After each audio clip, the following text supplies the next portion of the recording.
No, there's no one in our entire district, our administration, that doesn't want to have the healthiest, happiest, and safest schools. But we also know that that has to be done together. We have to work as a team, one body, making sure that we can provide the resources needed.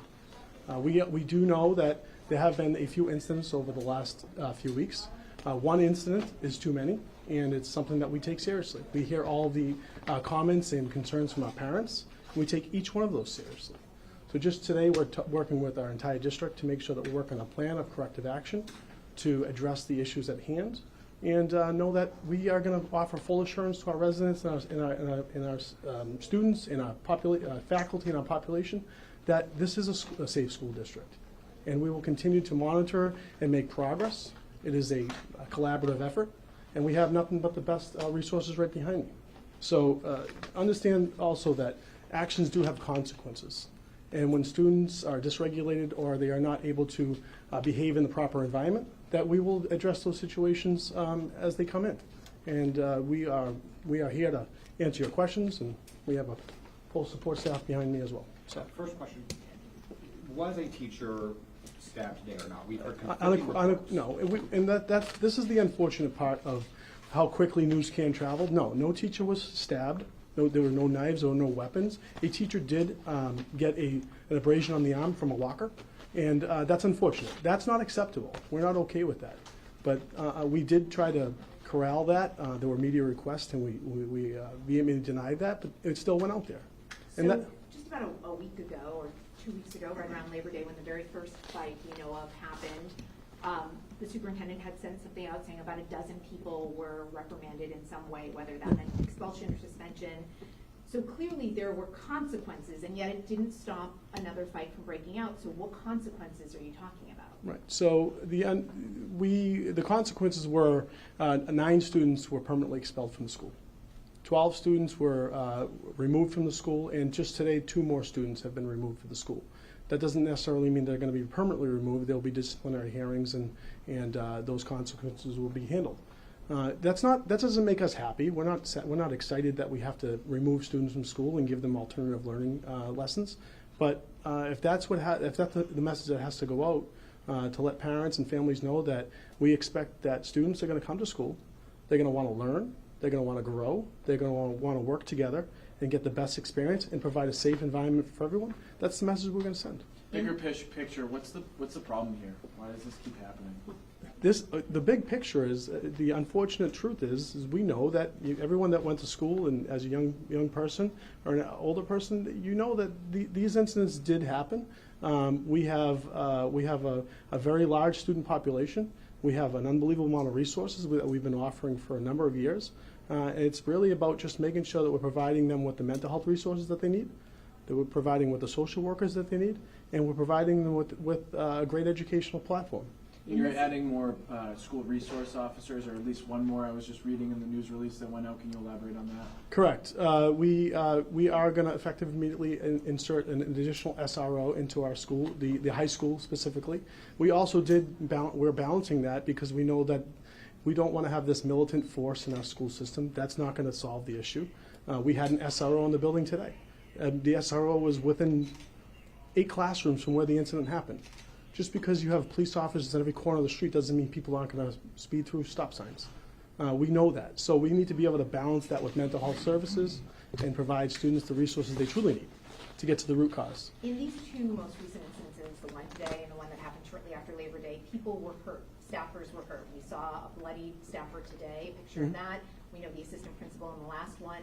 Are charges going to be pressed against these students? There were charges pressed. There were, like I mentioned, 9 students were expelled. I believe that the charges were. We have the district attorney's office here that they can speak to some of the charges. But yes, some of the charges will be filed.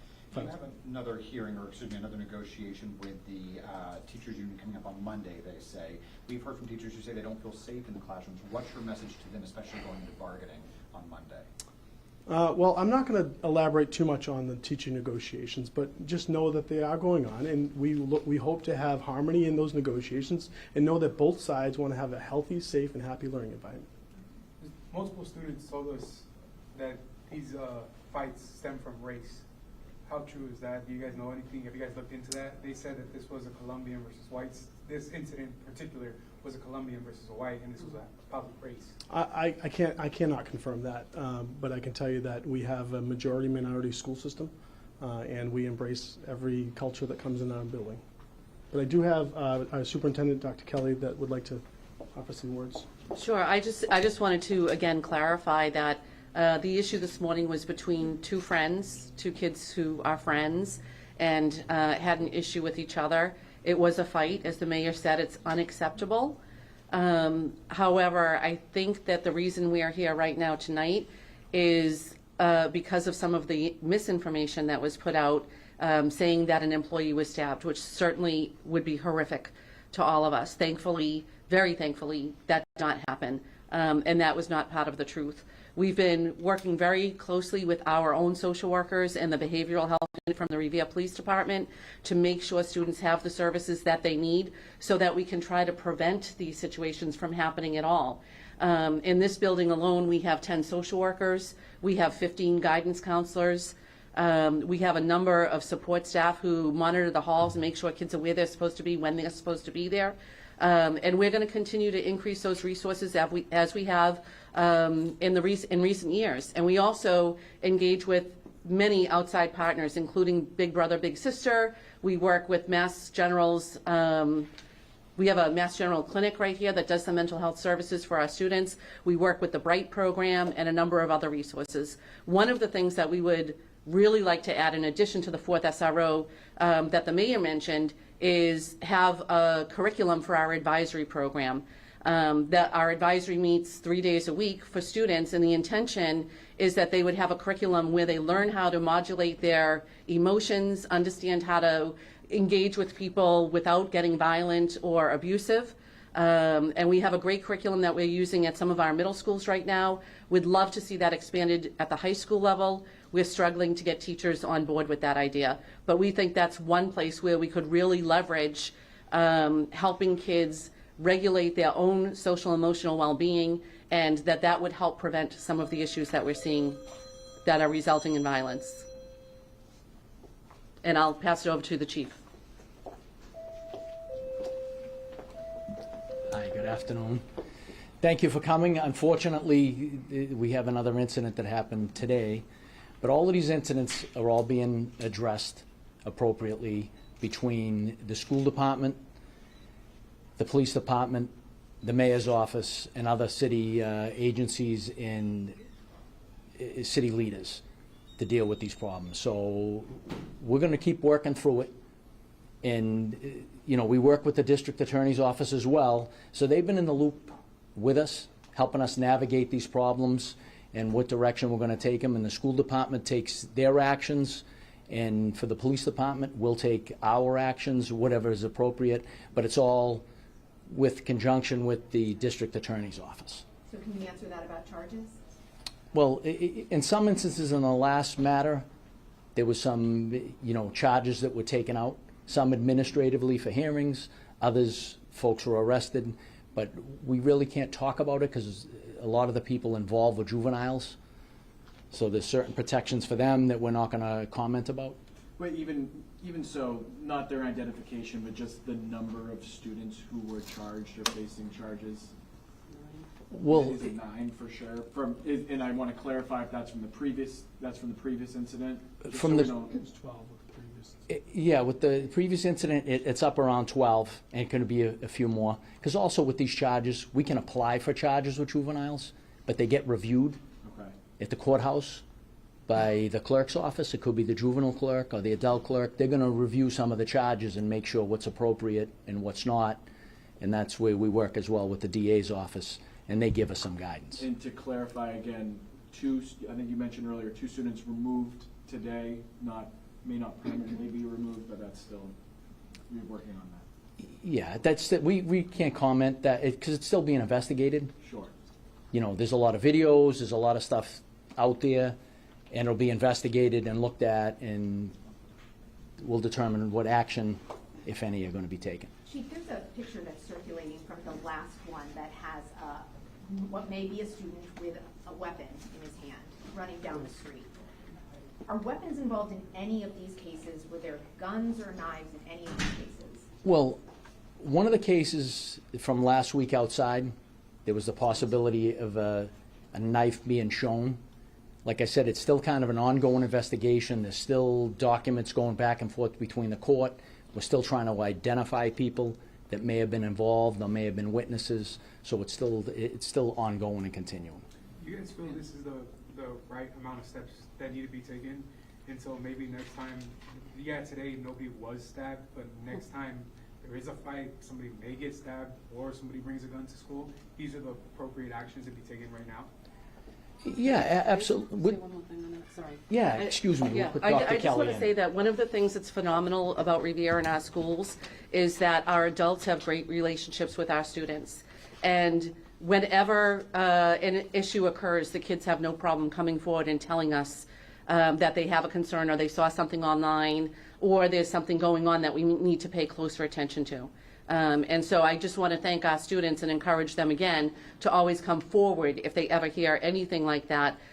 We have had situations in the past, not related to either of these two cases, where a student has come forward and said, I saw this thing in my friend's backpack, we need to do something about it.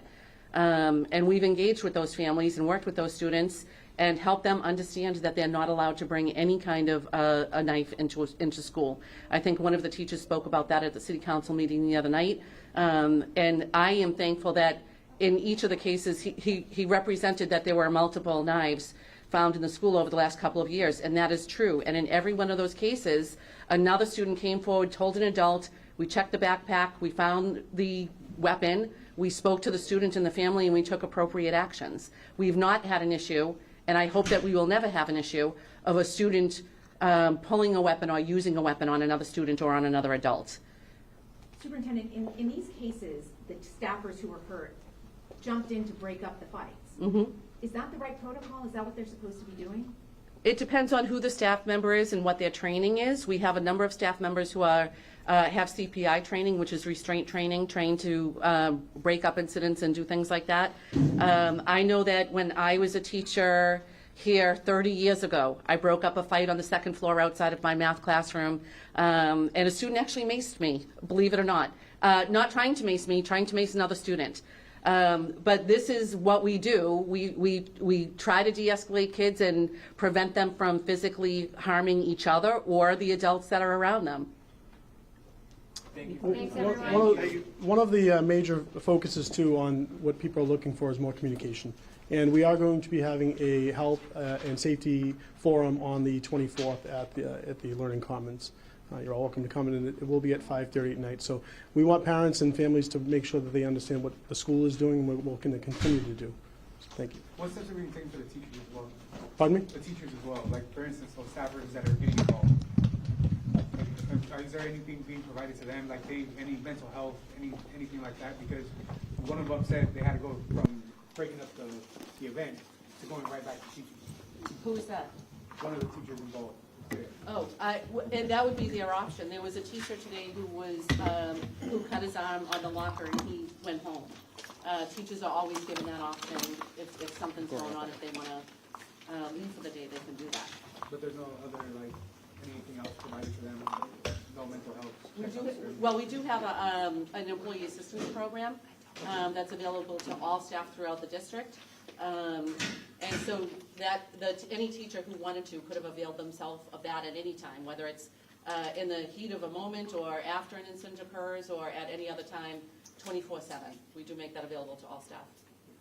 Thanks, everyone. Thank you. Ages for the two who were involved today? Ages for the two who were involved today? Yeah, I don't- I just want to make sure you have the 12 cases. Yeah, that poor child is such an asshole, but what do you do when asking questions?